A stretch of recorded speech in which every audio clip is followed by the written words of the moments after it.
Nós vamos ler, irmãos, dois textos. Deuteronômio 6, de 6 a 9. Depois leiamos o texto do Novo Testamento, de Efésios 6, 4. Estas palavras que hoje te ordeno estarão no teu coração, e tu inculcarás a teu filho, e delas falarás, assentado em tua casa, e andando pelo caminho, e ao deitar-te, e ao levantar-te. Também atarás como sinal na tua mão, e te serão por frontal entre os olhos, e as escreverás nos umbrais de tua casa e nas tuas portas. Vamos ler esse versículo de Efésios 6, Novo Testamento. Efésios 6, 4. Leiamos. E vós, pais, não provoqueis vossos filhos a ira, mas criai-os na disciplina e na admoestação do Senhor. Vamos orar.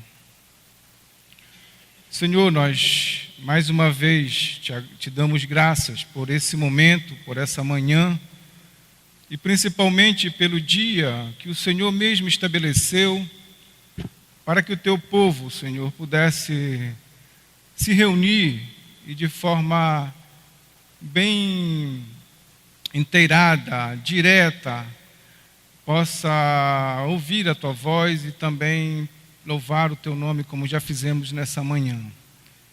E em especial, Senhor, nesse momento quando iremos meditar na tua palavra, ver essas preciosas lições que o Senhor deixou nesse livro inspirado como instrução para cada pai, Senhor, aqueles que principalmente professam o teu nome, aqueles que foram objeto da tua graça excelsa, da salvação. Nos ajuda, abençoa cada um deles, cada uma das mães, cada um dos jovens que estão nessa manhã aqui, especialmente a mim, Senhor. Usa-me como instrumento e aquilo que tu tens para falar nessa manhã aos teus servos. Que o Senhor me use. Tenha misericórdia da minha vida e das minhas limitações. Eu te agradeço, Pai, te oro no nome precioso do nosso Senhor e Salvador Jesus Cristo. Amém. É pertinente a data, como falamos, de comemoração dos pais.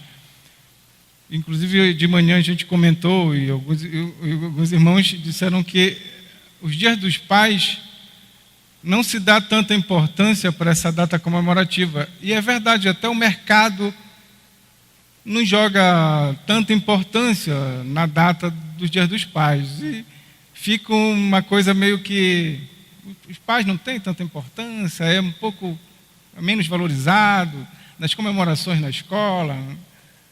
E a gente tem que tirar o chapéu, porque até nas empresas, é verdade que eu trabalho e também lá não se dá tanta importância, ou tão quanto é a data do Dia das Mães. Mas a gente precisa aproveitar as datas comemorativas, como a gente sempre fala aqui. O pastor gosta de usar essa frase. A gente não pode jogar banheira suja, né, água suja com a criança junto. Então tem que jogar a água suja e aproveitar e guardar a criança. E a gente tem que aproveitar essas datas para lembrar também o que a palavra de Deus nos diz, nos ensina como crentes com relação a essas datas comemorativas. Natal, Dia das Mães, Dia dos Pais. Então esse é um dos motivos que a gente precisa, nessa manhã, falar sobre esse assunto. O outro motivo que a gente pode destacar também é com relação à própria obediência, que é uma atitude não fácil, ou seja, nem para nós, nem para os filhos, até porque mesmo depois da introdução do pecado na nossa natureza, nós nascemos assim, ninguém vai naturalmente obedecer às instruções da palavra de Deus, seja ela em qualquer uma das áreas. E aí a gente precisa olhar para essas orientações relacionadas à criação de filhos, com muito cuidado e muita responsabilidade, porque o mundo cada vez mais fica muito pior e, como diz a palavra de Deus, o mundo sempre vai ser do maligno, ou seja, jaz no maligno. E a gente precisa, mais do que nunca, buscar essas instruções e obedecer e aplicá-las nas nossas vidas, no dia a dia do nosso lar, dentro das nossas famílias. E aí, por isso, a gente vai dar umas passeadas em diversos textos, tá, irmão? É um estudo e lembrar os irmãos que é uma escola dominical e a gente pode interagir. Vocês podem levantar a mão e fazer as considerações de vocês e, ao mesmo tempo, fazer algumas perguntas. Se for possível a gente responde agora ou então depois trazemos. Então, inicialmente nós vamos ver alguns personagens bíblicos que tiveram filhos e fracassaram nesta tarefa. Portanto, a gente vai começar com os pontos negativos, com aquilo que um pai crente não pode errar, não pode fazer, conforme as histórias e os textos que nós vamos ver na palavra de Deus. O primeiro personagem, ou a primeira lição negativa que nós podemos ver nessa manhã, é essa aí. Primeiro, um pai crente não pode ter preferência por filho ou por um filho. Nós vamos ver o exemplo nessa primeira lição do texto de Gênesis 37. Do Gênesis 37, 2 versículos só a gente vai ler. O 3 e o 4. Quem é esse personagem? Gênesis 37, 3, 4. Diz assim o texto. Os irmãos me acompanhem, eu vou ler. Ora, Israel amava mais a José que a todos os seus filhos, porque era filho da sua velhice. E fez-lhe uma túnica talar de mangas compridas. Vendo, pois, seus irmãos que o pai o amava mais que a todos os outros filhos, odiaram-no e já não lhe podiam falar pacificamente. Nós estamos falando aqui, nada mais, nada menos, de um patriarca, Jacó, que o texto aí usa o nome já de Israel. E o texto diz muito claramente que Jacó tinha uma preferência por um dos seus filhos, José. E o texto traz também, muito claramente, o que aconteceu com relação aos seus demais irmãos.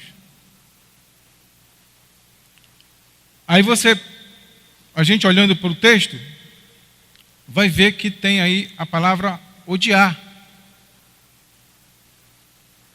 Mas você pode trazer junto com essa palavra outros predicados, outras características negativas com relação a esse comportamento. Ciúmes. Né? A gente sabe, conhece, se você deixa a sua Bíblia aberta dentro desse texto, que você vai ver com os textos anteriores, Deus deu a José, é verdade, uns dons especiais de adivinhar, de interpretar sonhos. E isso ainda também alimentou essa animosidade com relação aos seus irmãos. Mas o primeiro destaque que a gente pode ver aí é que essa característica de ódio, de ciúme, levou esses irmãos a tramarem a morte dele. Eles tramaram a morte de José. E aí podemos ver que, no segundo detalhe, é importante colocar que a gente, como pai, não tem claramente como dimensionar as consequências dessa atitude de agir dessa maneira como agiu Jacó. E aí a gente pode perceber no decorrer da história que nós conhecemos muito bem, a história de José. Se não fosse a misericórdia e a graça de Deus, a tragédia e as consequências dessas atitudes de Jacó iriam ser muito mais cruel e negativa. Mas Deus tinha propósitos para aquele jovem, para aquele filho, e que nós podemos dizer, as consequências ou o futuro foi escrito com um final feliz, com um final positivo. José chega ao, não vou dizer o topo, a gente sabe, mas como o segundo homem depois de Faraó, governando o Egito. Mas nós vamos ver na história de José, Deus agindo de forma graciosa em toda a sua vida. Desde aqui, quando os seus irmãos tramaram, né? E Deus usou Rúben para mudar aquela trama de matá-lo. E assim começa a se escrever a história, ou o futuro, ou a consequência, de uma forma positiva. Não fosse a ação e o próprio propósito que Deus tinha para a vida de José. Portanto, queridos, a preferência, ela não pode ficar nem nesse aspecto interno, único para nós, porque Deus sonda, nos conhece, e nem mesmo nas nossas atitudes externas. Porque podemos ter 2, 3, até 10, ou 12, como teve Jacó. Mas não vai justificar você ter a atitude de preferir um em detrimento do outro. Seja qualquer um deles. E esse é um exemplo negativo que a Bíblia nos ensina através desse personagem, desse patriarca que errou no quesito criação de filhos. Nós podemos ir para o segundo personagem. Nós vamos aprender com esse segundo personagem que um pai crente não deve ser complacente com os pecados de seus filhos. Aí nós vamos aí para Samuel. 1 Samuel. 1 Samuel 12, 17, de 12 a 17. Eram, porém, os filhos de Eli, filhos de Belial, e não se importavam com o Senhor, pois o costume daqueles sacerdotes com o povo era que, oferecendo alguns sacrifícios, vinha o moço do sacerdote, e estando-se cozendo a carne, com um garfo de 3 dentes na mão, e metia-o na caldeira, ou na panela, ou no tacho, ou na marmita, e tudo quanto o garfo tirava, o sacerdote tomava para si. Assim se faziam todo o Israel que ali iam a Siló. Também antes de se queimar a gordura, vinha o moço do sacerdote e dizia ao homem que sacrificava: dá essa carne para assar ao sacerdote, porque não aceitará de ti carne cozida, senão crua. Se o ofertante lhe respondia: queime-se primeiro a gordura, e depois tomarás quanto quiseres. Então ele dizia: não, porém hás de dar agora, senão tomá-la-ei à força. Era, pois, muito grande o pecado destes moços perante o Senhor, porquanto eles desprezavam a oferta do Senhor. Esse texto que eu coloquei aí é a descrição das atitudes que tinham aqueles sacerdotes, filho do sacerdote Eli, especificamente Ofni e Finéias, que é o que o texto nos dá os 2 nomes. E, queridos, pela leitura, pela descrição que a palavra que o texto nos diz é odioso, né? É pecado de profanação, de secularização do ofício sacerdotal. E a gente não pode dizer que isso não era de conhecimento de seu pai, porque o texto, mais em outras anteriormente,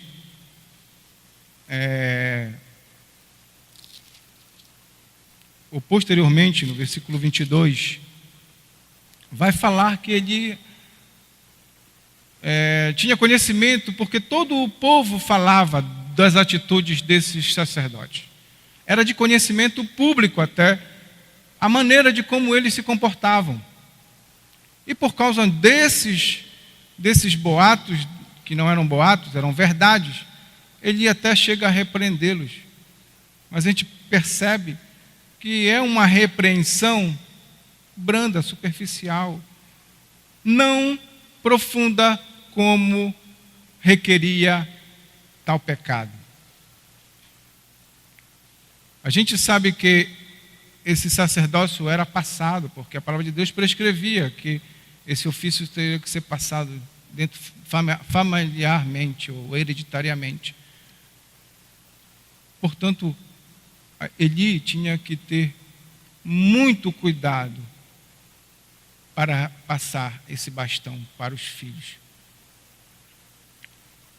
E a atitude que eles tinham e que eles passaram a exercitar, ou a fazer, ou a praticar, eram cruéis. Não somente aos olhos nossos, ou os olhos daquelas pessoas, daqueles que até mesmo faziam as suas ofertas como expiação, como forma de expiar, segundo a lei mosaica. Mas aos olhos de Deus, era muito mais, infinitamente cruel e profana aos olhos divinos. Deus vê aquilo. E a consequência disso, meus queridos, não é outra. Deus precisa agir. Deus não vai deixar que isso passe de maneira em branco, ou Deus é justo. E Deus vai usar um homem, que a gente não sabe o nome, que a palavra de Deus diz, um homem que vai levar aquele sacerdote à sentença, ou juízo, dizendo para aquele homem que a linhagem dele familiarmente ia ser toda extinta. Seus filhos iam morrer e não haveria sucessão de continuidade para aquele ofício daquela família. E aí, a gente pode ver que isso vai acontecer lá em seguida, com a guerra de Israel com os filisteus, num dos confrontos. Os filhos de Eli morrem. E a arca de Deus é levada para a Filístia. E quando Eli toma conhecimento disso. Mas o texto também, irmãos, é muito claro no que ele nos diz. Eu não coloquei, mas você pode acompanhar aí no versículo 29, no verso 29, Deus diz através desse homem que ele usou, diz para ele assim: por que pisais aos pés os meus sacrifícios e as minhas ofertas de manjares que ordenei se me fizesse na minha morada? E tu que honras os teus filhos mais do que a mim, para que tu e eles vos engordardes das melhores de todas as ofertas do meu povo de Israel. Por esse texto, a gente pode até dizer que não eram só os filhos que faziam aquilo. Até o próprio sacerdote até participava das tais comidas. da maneira que eles queriam, né? Não da maneira que a lei e a palavra de Deus prescrevia. E aí você tem do 33, nesse mesmo capítulo, até o 35, a sentença, que eu peguei somente o final, nesses 3 versos. O homem, porém, da tua linhagem, a quem eu não afastar do meu altar, será para ti consumir os olhos e para te entristecer a alma. E todos os descendentes da tua casa morrerão, à flor da idade. Ser-te-á por sinal o que sobrevirá aos teus filhos, Ofni e Finéas. Ambos morrerão no mesmo dia. Então suscitarei para mim um sacerdote fiel, que procederá segundo o que tenho no coração e na mente. Edificar-lhe-ei uma casa estável e andará ele diante do meu ungido para sempre. Versículos 33 até o 35. Essa é a consequência, e foi a consequência para aquela atitude de complacência. A palavra de Deus nos diz e nos exorta nesse sentido de temos que tratar pecados de filhos, sejam eles polidos ou grosseiros, mas a gente não pode passar a mão, porque senão consequências vêm com certeza da palavra de Deus. Vem, pastor. Versículo 3:13 do mesmo livro. Porque já lhe disse que julgarei a tua casa para sempre pela iniquidade que ele bem conhecia, porque seus filhos se fizeram execráveis e ele os não repreendeu. Está o versículo mais claro para nós de que houve negligência, complacência por parte do pai, por parte do sacerdote. E aí está mais um exemplo que a Bíblia nos dá negativo. O terceiro personagem de pai. Um pai crente não deve proteger, entre parênteses eu botei, mimar seu filho. 2 Samuel 14, 25 e 26. Também botei só 2 textos, mas a gente vai... E aí vocês podem me ajudar, porque são textos que... São vários capítulos até. Nesse caso aqui, nós vamos falar de Davi. Né? Davi. 2 Samuel 14, 25 e 26. O texto só que eu coloquei para a gente ler é as características desse filho de Davi, Absalão. Diz o texto: não havia, porém, em todo Israel homem tão celebrado por sua beleza como Absalão, da planta do pé ao alto da cabeça. Não havia nele defeito algum. Quando cortava o cabelo, e isto se fazia no fim de cada ano, porquanto muito lhe pesava, seu peso era de 200 ciclos, segundo o peso real. Está o modelo da época. Filho de Davi, o suprassumo da beleza. E eu coloquei esse texto exatamente para destacar as características do menino. Meus irmãos, Davi, ele era o segundo filho, né, de Davi, porque ele, o primogênito precisava e estava na linhagem de herança do trono. Foi trágico, as consequências trágica das atitudes, ou as consequências das atitudes que Davi teve para com Absalão. Primeiro, em diversos textos nós podemos ver que essa superproteção, esse mimo, essa atitude de não contrariar de Davi para com Absalão foi contínua na sua vida. Assim como Eli Os filhos não passaram a fazer aquilo ou a ter atitude daquela maneira quando ficaram adultos, 18 anos, sei lá. Mas desde criança isso não foi tratado, como Absalão também, no caso de Davi. E o que esse menino fez, ou esse moço fez? A primeira atitude que ele tem negativa aí é no capítulo 13, quando ele vinga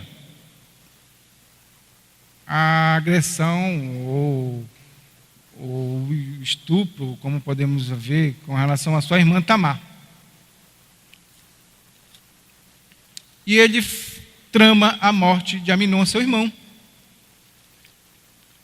A gente tem aí no capítulo 13 essa história do incesto. No 13 nós temos o incesto, e no mesmo 13, do 23 até o 36, a narrativa do trama que Absalão fez para matar Aminon, vingando a atitude pecaminosa de seu irmão. Ora, queridos, nós sabemos que só um é um vingador. A palavra de Deus nos instrui que vingar cabe a Deus, né? Não é a nós, a homens. E nem mesmo aos filhos tirando dor dos outros seus irmãos ou suas irmãs. Isso não compete a nós. Mas mais ainda do que essa atitude de Absalão com relação a Aminon, nós vamos ver o verdadeiro projeto e a conspirata que ele tramou e até em partes teve êxito com relação ao seu pai, Davi, o rei Davi. Quando esse menino cresce, e eu vou usar aqui uma história, um texto que o Augusto Nicodemos escreve no seu livro, A Bíblia e a Família. Ele narra a seguinte história. Era uma vez um rei que teve muitos filhos, gostava especialmente do segundo filho. Ele nunca o contrariou. Tudo que o menino quis, desde cedo, o rei lhe deu. Sempre fez os gostos do menino. Quando este menino cresceu, ele entendeu que seu irmão mais velho seria o rei em lugar de seu pai. E como ele nunca foi contrariado e sempre teve os gostos feitos pelo pai, resolveu que ele é quem seria o rei. Armou uma rebelião e tentou usurpar o trono de seu pai, por cima do seu irmão mais velho, que tinha direito ao trono. Tudo acabou numa grande tragédia para toda a família, com a morte violenta do rapaz. Livro A Bíblia e a Família, Augusto Nicodemos Lopes. Portanto, assim, as consequências de fazermos isso, queridos, de não agirmos com responsabilidade na criação de nossos filhos, as consequências são incalculáveis. E o que demonstra mais ainda a atitude de Davi com relação a Absalão, a isso que nós estamos vendo, é quando ele recebe o enviante, o responsável por trazer a mensagem, ou o mensageiro que vem da batalha onde acontece essa morte trágica dele, de Absalão. Morre pendurado em galhos, em gravetos, na batalha. E esse homem dá a notícia para Davi, e aí você tem as palavras de Davi nos últimos versos do capítulo 18 já aí. No 33, você tem aí: então o rei, profundamente comovido, subiu à sala que estava por cima da porta e chorou, e andando dizia: meu filho Absalão, meu filho Absalão, quem me dera que eu morrera por ti, Absalão, meu filho, meu filho. Ele foi morto numa batalha porque ele conseguiu governar, porque Davi, numa atitude até covarde, fugiu. Armou seus homens e fugiu. E deixou que ele assumisse o trono. Com aquele povo que ele, no decorrer de um tempo, galgou para andar fiel a ele. E aí Davi depois cai na realidade e decide, até mesmo forçado por Joabe, por chefe do seu exército, a batalhar pelo trono, a reatar o trono de Israel. E ele até queria ir, mas disseram, não, fica. E aí o exército vai para a batalha, se defronta na guerra contra os homens de Absalão, e Absalão morre lá tragicamente. E depois do resultado, esse cidadão etíope traz a notícia a Davi. E dá a notícia a Davi que acontece na batalha, e o filho dele morre, e a atitude de Davi é exatamente essa: choro pela perda daquele moço. Portanto, a superproteção, queridos, é o exemplo que a gente ouve, e é bem contundente a ilustração que o pastor usa. Superproteger é como se você comprimisse uma mola com relação ao seu filho. Você comprime essa mola, uma mola, e você fica pressionando ela, superprotegendo, não deixando com que ele veja como o mundo é, como a realidade da vida é. Portanto, quando você tira a mão dessa mola, essa mola pula. E você não sabe para onde ela vai pular, para que lado ela vai tomar. Pode ser que, graça de Deus e a misericórdia de Deus, como foi no caso de José, o salve, o livre esse jovem, ou esse filho. Mas a probabilidade maior é que ele vá ter atitudes como essa. E aí, você tem, nesse exemplo aqui, irmãos, e olha que nesses 3 exemplos você viu o quilate desses homens, ou desses personagens que a gente está vendo aqui, né? A gente pode dizer e desconfiar da fé desses homens? De que eles não eram crentes? Você está falando de Jacó, o patriarca, você está falando de um sacerdote, Eli, que não tem só essa história, tem história com Ana, nesse capítulo todo de Samuel, que era um sacerdote da linhagem levítica, e você está falando nada menos do homem segundo o coração de Deus, que é Davi,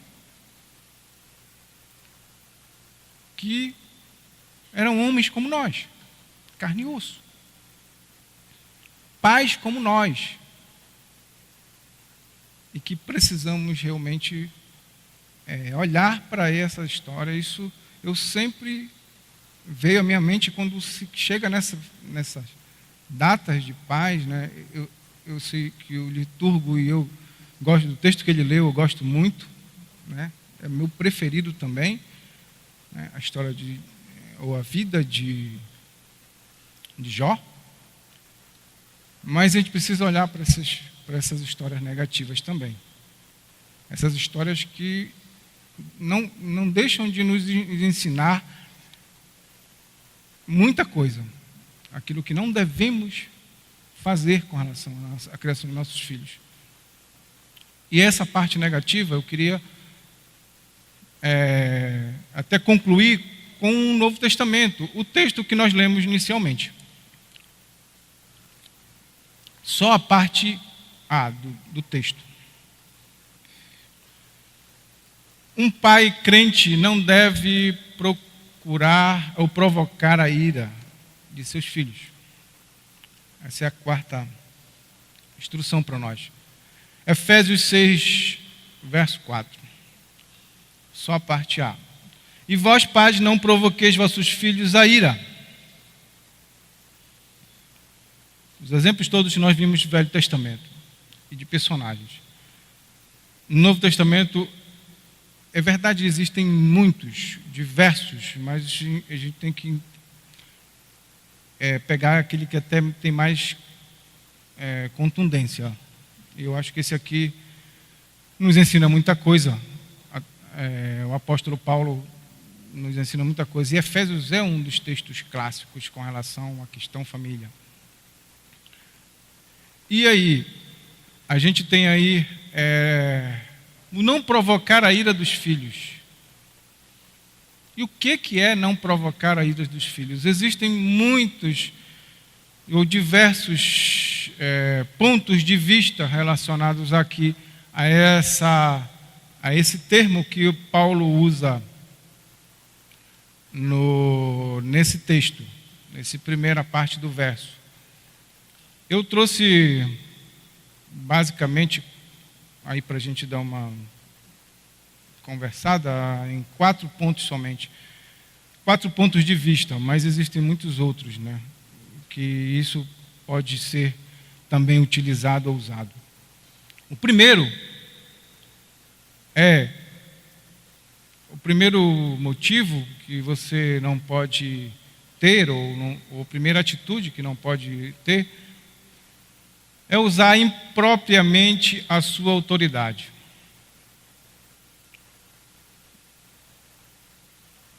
Há pais que, é verdade, abusam no poder da autoridade. Eu gosto de falar que, quando falo em autoridade, é preciso que a gente também entenda que poder e autoridade é um pouco diferente. A gente tem o poder, ele está sempre junto com a autoridade, ou seja, no cargo que você tem, no papel que você exerce, você tem o poder. O poder não pergunta, ele age, de cima para baixo. A autoridade, você pode exercê-la sem necessariamente usar dessa prerrogativa do poder. E na verdade, quando os pais abusam da autoridade, inevitavelmente ele vai usar do poder.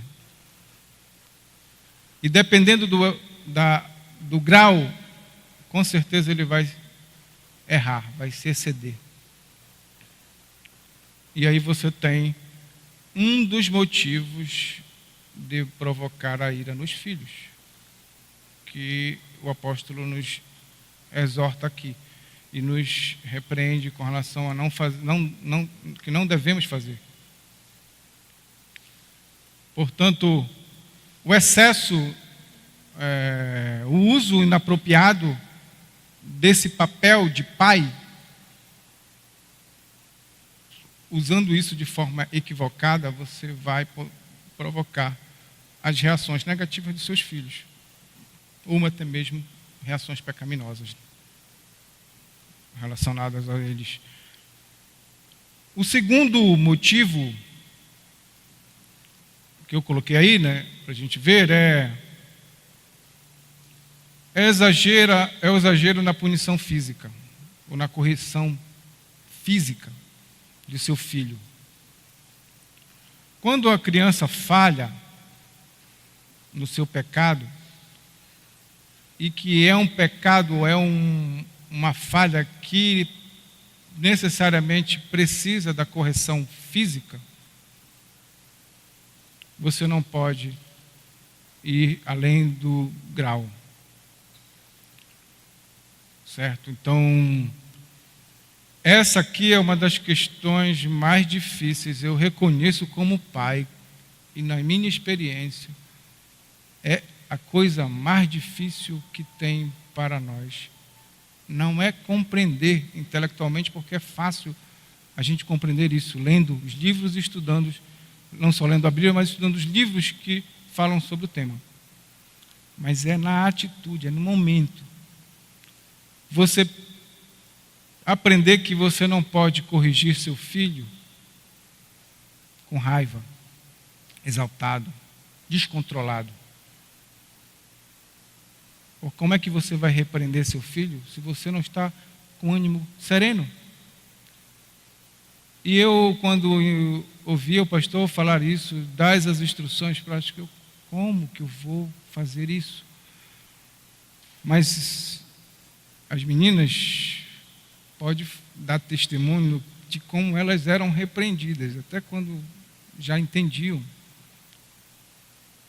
Você dizer que elas iam ser disciplinadas quando chegarem em casa, você chegar em casa, deixar até elas à vontade, achar que não, que eu tinha esquecido, que o pai não é lembrado do que prometeu, por ter feito traquinagens na igreja, nos aniversários da vida, nos locais públicos, e você convidar para dentro do quarto, conversar, dizer o que elas fizeram,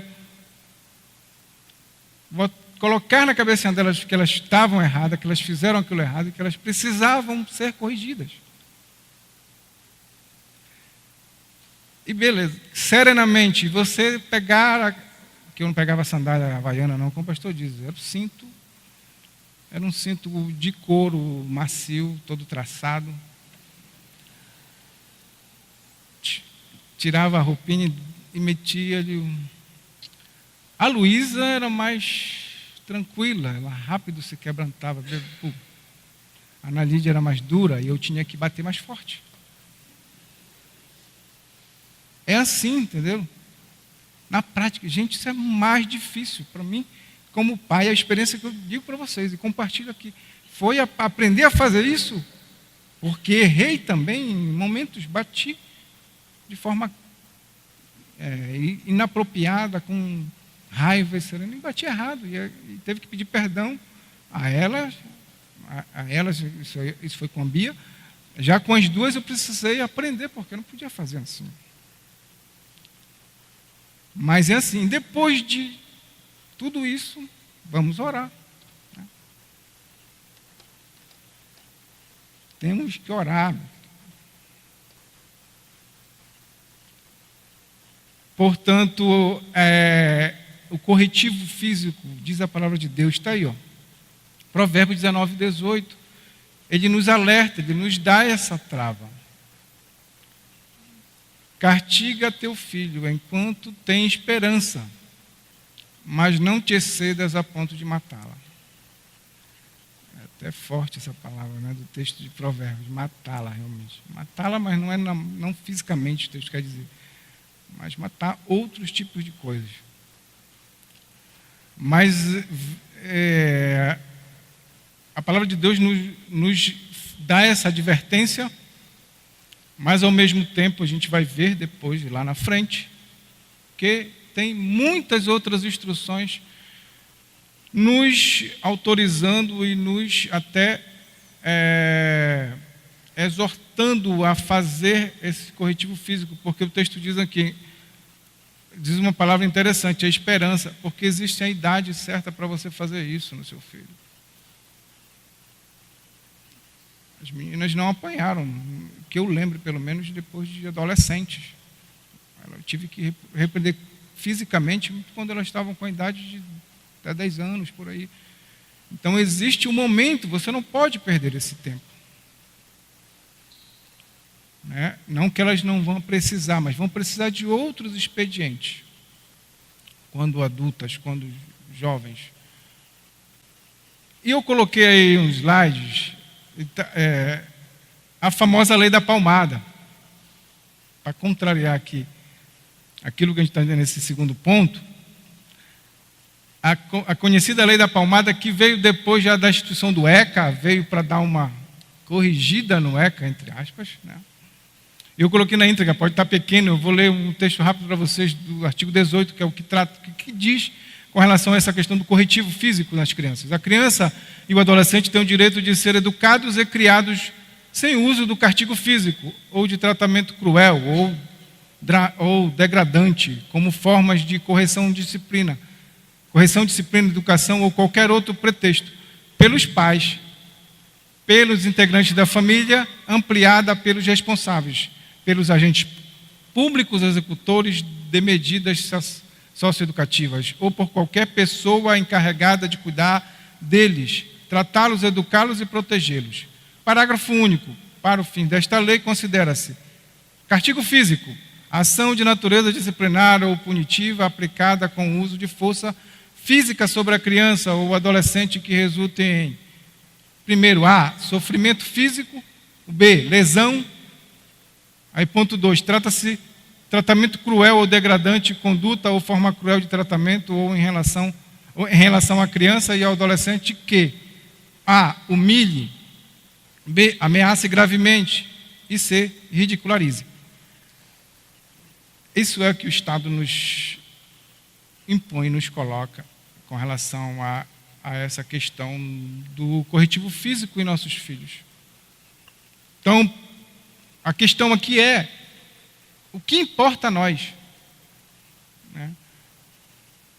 Eu fico com Atos 5:29.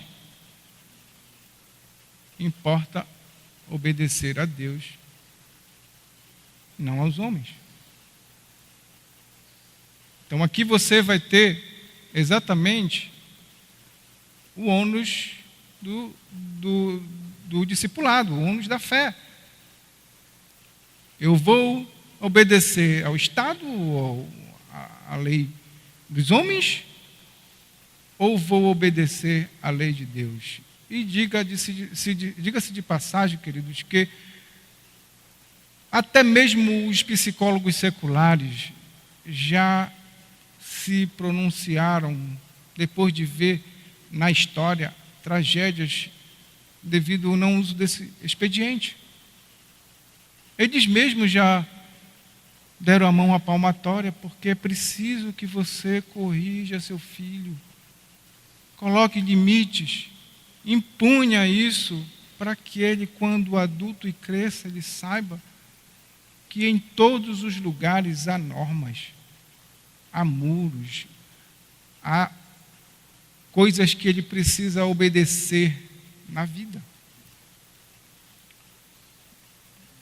Então, eu coloquei o texto da lei para a gente ver como as coisas estão. E não é só aqui, é em todas as demais áreas relacionadas à família, relacionadas a filhos. Ok? E o terceiro motivo aí é: você provoca a ira dos seus filhos vivendo de forma incoerente, como pai. É aquela famosa: faz o que eu te mando, mas não faz o que eu faço. O pai está lá, diz para o menino não mentir, diz para o filho: olha, meu filho, a mentira é pecado, você não pode fazer isso. E aí recebe uma ligação de noite, o filho atende, e aí o filho diz: papai, é para você, diga que eu não estou. Aí o filho vai dizer que não estou, aí fica. Aí outras diz que ele tem que amar o vizinho, tem que respeitar o vizinho, tem que tratar bem o seu vizinho, mas na hora de resolver um problema ele começa a destrinchar os predicados mais negativos que existem para o seu vizinho. O filho fica: espera aí, há dois padrões. Uma coisa que o senhor diz, outra coisa que você faz. Isso também é um motivo ou uma forma de você provocar a ira dos seus filhos, que a gente pode ver aqui no texto do apóstolo. O quarto e último, irmãos: através de críticas injustas e pesadas que você fala a seu filho, que você até às vezes impõe a ele, é também formas de provocar a ira. E o que é isso?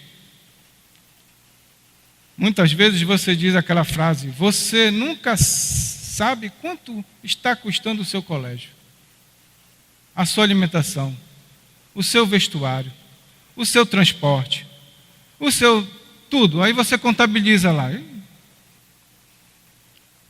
Irmãos, isso é injusto. Seus filhos nunca vão pagar isso.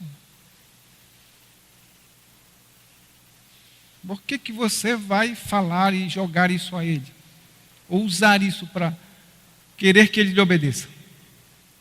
E outras coisas que você procura colocar, que são pesadas demais. E dependendo da idade da criança, é muito mais nocivo ou nociva para sua criação, para para o seu crescimento emocional. Aí tem uma frase que eu coloquei: porém, manter os filhos, mesmo quando são ingratos, não é um favor que fazemos a eles, mas um dever que não depende da reação deles. E aí você tem os 4 motivos, mas tem outros muitos. A gente pode ir muitas outras colocações que a gente pode dizer. E agir e ter dos filhos é se provocar a ira. Mas a gente precisa ter cuidado e olhar para isso que o apóstolo Paulo nos está falando. Não provocar a ira dos filhos. E aí a gente conclui esses pontos de não.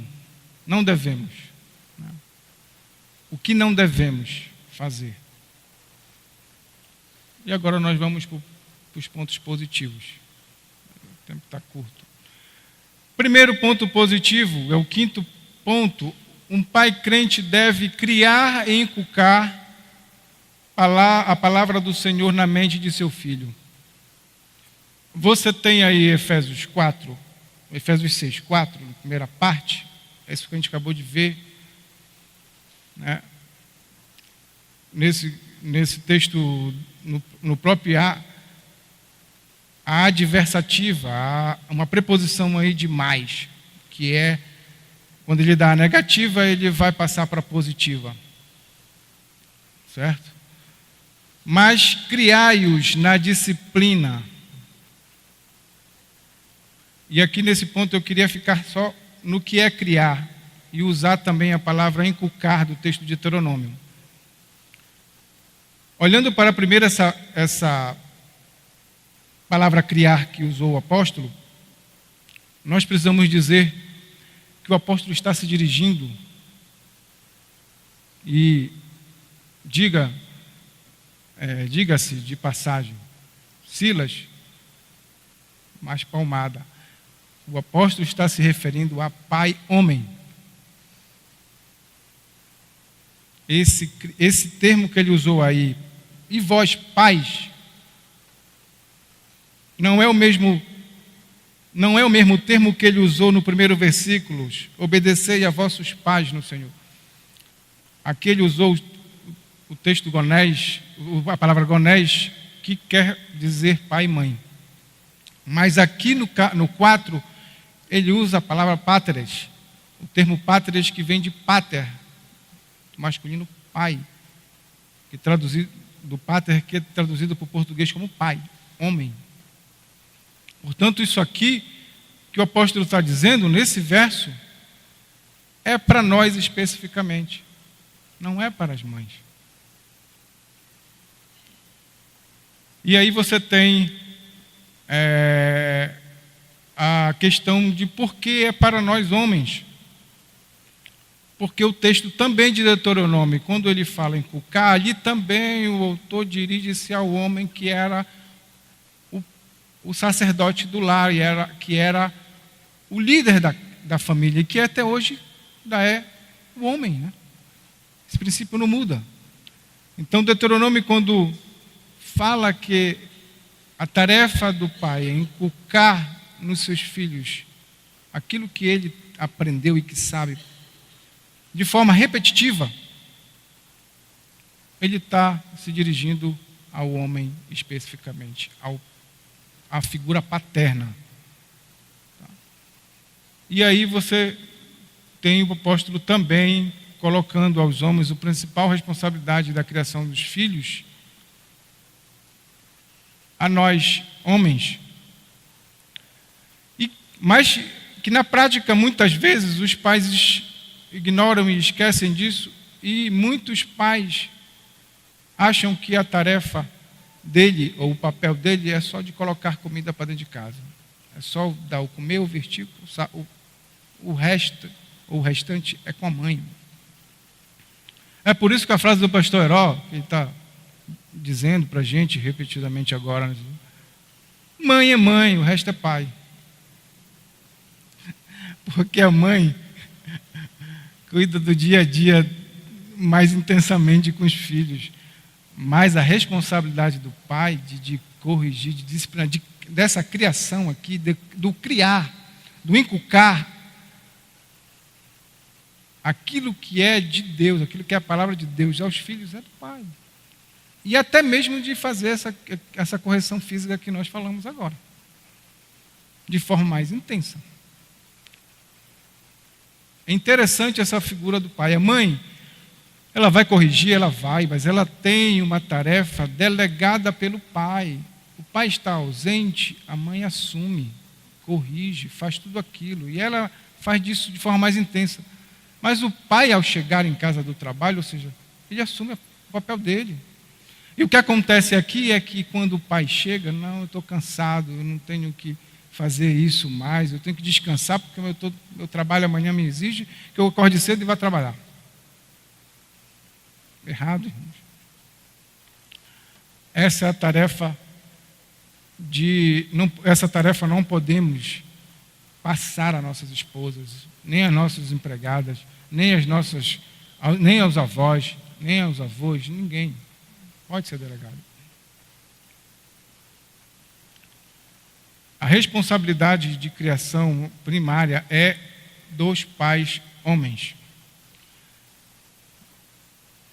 E aí você tem o significado de criar, da palavra criar. Essa palavra criar, ela, nessa tradução aí, o que o apóstolo quer dizer, ela tem uma relação de você alimentar. O criar quer dizer você treinar seu filho. Ele exige um cuidado, um esforço, uma diligência. Então, é isso que você tem aí nesse termo criar. E você pode ver que Provérbios 10, 18 diz que é mais precioso do que ouro, prata e joias. É o pai deixar aos seus filhos o legado do temor de Deus na vida deles, imprimida no seu coração. Então isso é o maior legado que um pai pode dar ao seu filho, mais do que uma boa educação, que é importante, mais do que cuidar fisicamente dele, mais do que vestir bem ele. O ensinar a tempo e fora de tempo as coisas de Deus na mente da vida de seu filho é o que temos lá nessa palavra inculcar em Deuteronômio. O texto é muito claro, a gente leu ele. Ao deitar, ao levantar, ao caminhar. Ou seja, não tem tempo. Em tempo e fora de tempo você tem que estar instruindo o seu filho na palavra de Deus e, como nós vimos, conforme as suas atitudes, né? O seu caráter. Por isso que é em tempo e fora de tempo, em qualquer momento. Porque também com as suas atitudes você vai orientando e criando, educando seu filho conforme você vai agindo de forma correta. Então, dentro dessas duas palavras, você pode dizer que você tem aí a instrução bem direta a nós, pais, homens, figuras paternas. E a sexta orientação para nós é que um pai crente deve treinar os filhos com disciplina, ou devem criar os filhos com disciplina de amonestação do Senhor. É a parte B do texto. E aí eu trouxe isso separado porque a gente precisa também compreender melhor essa disciplina e essa admoestação, essas duas palavras. A gente pode ver no disciplina, ou seja, na disciplina, o termo vem do termo grego paideia, que quer dizer mesmo traduzido, a palavra treinar, é o treinamento, é aquilo que um técnico de futebol faz com os seus jogadores, permanentemente ali fazendo aquilo que eles precisam fazer em campo. É um treinamento, é uma coisa permanente. E essa disciplina, ela está relacionada mais diretamente com a disciplina também física, com aquilo que a gente já viu, né? Não só com a correção física, mas com tudo aquilo que a gente pode inculcar, fazer a cabeça daquele filho, para que ele compreenda o papel que ele tem dentro da própria família e do papel que tem Deus para a vida dele, assim como tem para o seu pai, para a sua mãe, para a sua família. Então, portanto, a disciplina é aquela atitude que você vai ter mais relacionada ao corpo físico da criança, aquela instrução física e até mesmo a disciplina corretiva. Já o termo admoestação que o apóstolo quer dar é na questão mais de você colocar para o seu filho a importância que tem a palavra de Deus, admoestar, chamar e procurar passar os princípios da palavra de Deus, aquilo que Deus tem falado na sua palavra desde que criou a instituição família. E aí você tem diversos textos em Provérbios que vai nos dizer os benefícios, ou vai nos informar desses benefícios de usarmos essa disciplina e essa admoestação. Você tem capítulo 22, Provérbios 22, 15 a 13, você tem o 24, 29, o 22, 15 a 13, o 22, 15, aliás, o 13, 24, o 29, 15, o 29, 17, todos vão dizer a nós que nós precisamos fazer o uso desse expediente, que com certeza nossos filhos vão, ao crescer, a probabilidade de darem frutos positivos vão ser muito maiores. E você tem nessa parte da admoestar também, especificamente o texto que a gente conhece bastante, que é Provérbios 22, 6. Né? Ensina a criança no caminho que deve andar, e ainda quando velho não se desviará dele. Essa instrução é relacionada diretamente ao pai, às atitudes do pai. Nós não temos aqui um ensino teológico de que a salvação do seu filho vai depender dessa sua atitude. Não é isso? Né? Porque a salvação é pela graça mediante a fé, e pronto. Mas você está falando de caráter, você está falando de ensino, você está falando de preceitos, de tudo aquilo que a palavra de Deus nos diz, nos ensina para fazermos e passarmos aos nossos filhos, que é isso que o Deuteronômio nos traz.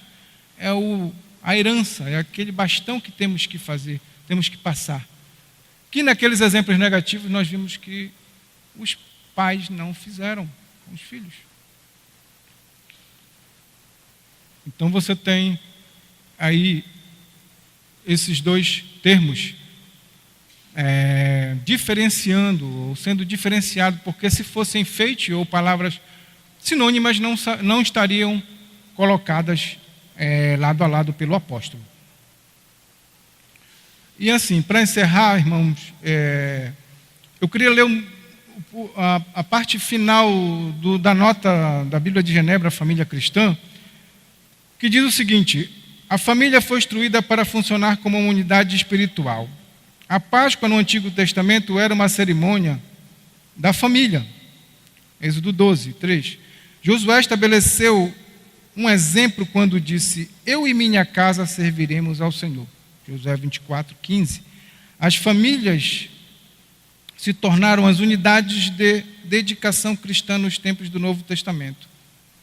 A aptidão dos candidatos a oficiais na igreja era avaliada verificando se eles governavam bem a própria casa, a própria família.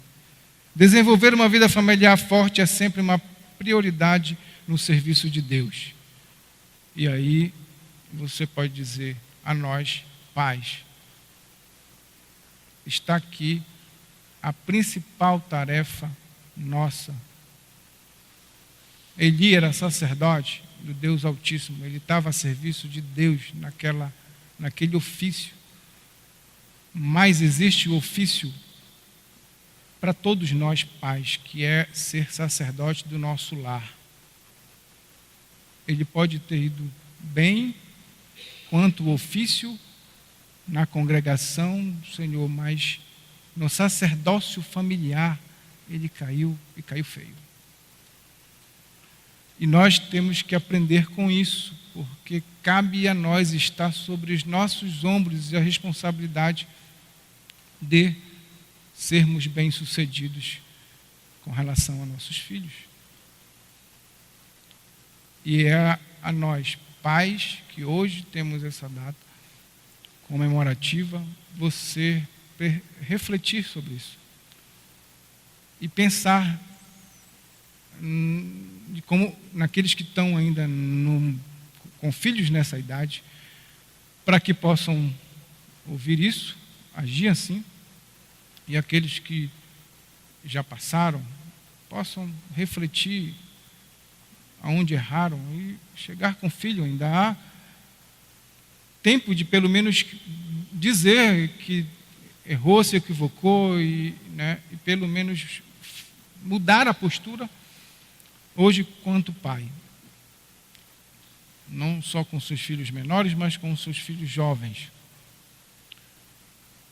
E concluindo, deixo 3 perguntas reflexivas para nós com relação a esse tema. A primeira, você tem orado e exercido esse sacerdócio dentro do seu lar? Seus filhos podem dar esse testemunho de você?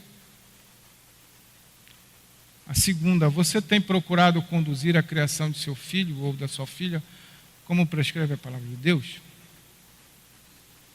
E terceiro e último, qual foi a última vez que você teve que disciplinar seu filho com corretivo físico? E foi de maneira serena e sem provocar a ira nele? Ou de maneira adequada, como nós vimos aqui, algumas coisas nesse sentido? Irmãos, que Deus nos abençoe, especificamente ou especialmente aos nós pais,